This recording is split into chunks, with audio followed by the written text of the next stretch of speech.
pédagogie mixte, toutes les villes de France doivent se transformer. Nous, à Elancourt, on est à 100% en pédagogie mixte. C'est-à-dire qu'on peut passer d'une pédagogie présentielle à une pédagogie distancielle dans la journée. Il faut une qualité de réseau, il faut que les enfants aient des tablettes de haute qualité, il faut que les profs soient formés, et il faut que les parents aussi soient formés en accompagnement. Je vais vous dire, ça vous permet, de toute façon, c'est l'avenir. Demain, dans les entreprises, ici, vous aurez une formation, elle sera 50% présentielle, 50% distancielle. Donc, une bonne fois pour toutes, comme le monde entier, comme tous les pays qui réussissent, il faut y passer. Alors, peut-être que ce maudit virus va peut-être nous aider, mais il faut y aller. Nous, on est dans Paris-Saclay, hein, Saint-Quentin, Elancourt, Saint-Quentin, c'est dans Paris-Saclay. Donc, université la plus scientifique de France, bon. 80% des étudiants à Paris-Saclay sont en mixte.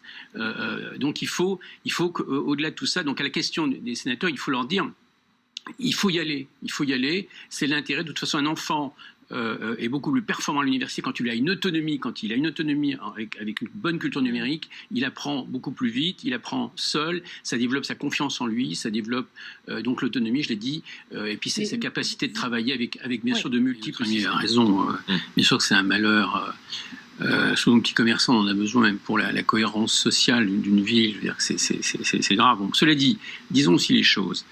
En fait, moi, on a 1000 commerçants qu'on suit à peu près. On lance bien sûr le e-commerce avec un système organisé. Ils ont le droit à 50 produits à mettre pour chaque commerce. Voilà, et on s'occupe du reste et c'est la collectivité, c'est l'Interco qui finance.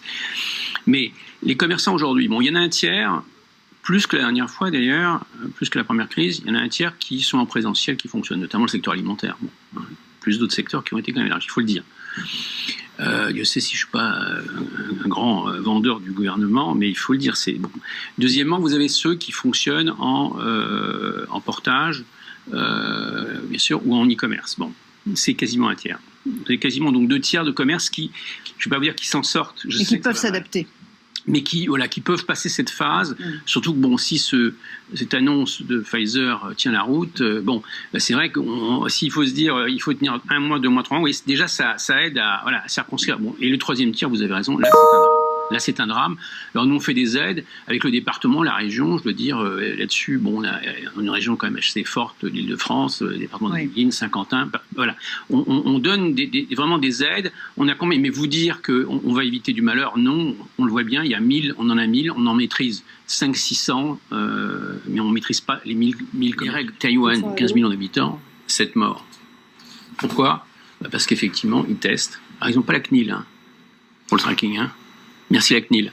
Voilà, et puis c'est différent. Il faut tester. Nous, à 50 ans de Nil, on en est à 1000 tests par jour, quasiment. Ouais.